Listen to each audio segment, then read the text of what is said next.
what really drives that chase for, the absolute best cannabis, that amazing flavor, those really deep effects? Yeah, it often comes down to how it's grown, right? Today we're digging into Tornado Terps out in California. We've got some great info here from Nugg Notes. Exactly. So the mission for you listening is figure out what makes tornado terps tick in such a packed market, and what does this signal about top shelf cannabis? Okay. Okay, let's jump in.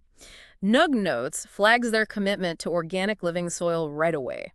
Which is interesting because living soil, it's basically this whole ecosystem in the dirt, right? It acts like a natural flavor booster for the terpenes. It's definitely more work than simpler methods. Oh, for sure. Yeah. But they're clearly playing the long game, focusing on that, ultimate quality. And they're patient. Like Moonlit Pie #5, they let that flower for 75 days. That's dedication. Right. That extra time lets everything develop more fully, the cannabinoids, those Yes. crucial terpenes. It potentially leads to those more complex effects people talk about, like that euphoric but calming vibe. So it's quality over quantity, or speed anyway. Definitely seems that way. Genetics pop up too. They brought in Zkittlez BX1 Wildfire. What's that about? Ah, Skittles.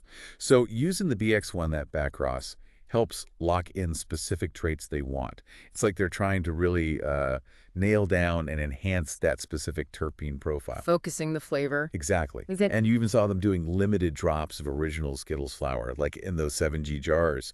Shows they're serious about that lineage. And it seems like people noticed early on. They got third at Ego Clash in 2023 with their Skittles flower. That's a pretty big nod. Absolute. Ego Clash is respected. Placing there tells you the kind of industry elites were impressed. Even ninth in 2024 with RS11 shows they're consistently putting out quality. Yeah, consistent. But then's Olympics 2025, best overall, best taste, best terps.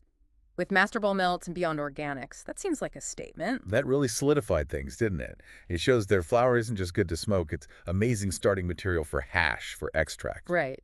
And working with those top names. Yeah, it signals they're playing in the big leagues. Okay, distribution's interesting too. This drop culture, Instagram, X announcements, these invite-only spots. It's smart, actually. It builds hype, creates that feeling of exclusivity. Makes you want it more. Kinda, yeah. But it also gets their stuff to people who, really get it and appreciate the quality they're aiming for. It cultivates that dedicated base. Which seems built on this zero mids idea and super strict selection. Totally. Small batches, really carefully choosing the best individual plants, the pheno hunting. It all points back to focusing hard on potency, and especially that flavor. That's how you get a cult following. And the collabs keep coming, like Chihuahua Cold Cure with Master Ball melts, and people like the gassy terps on that, apparently.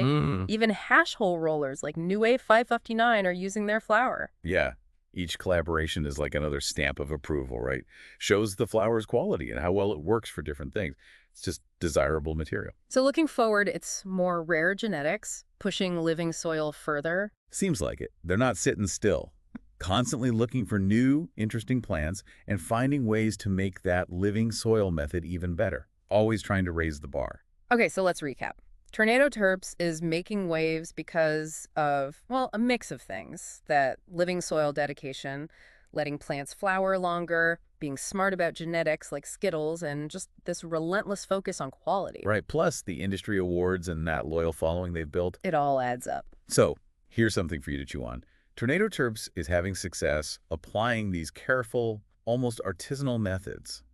What other traditional techniques, maybe for making, I don't know, fine wine or cheese or something, could be adapted to cannabis to push quality and uniqueness even further? Interesting question. Like, what else is out there? Yeah, makes you think about the wider potential if you really prioritize quality above all else.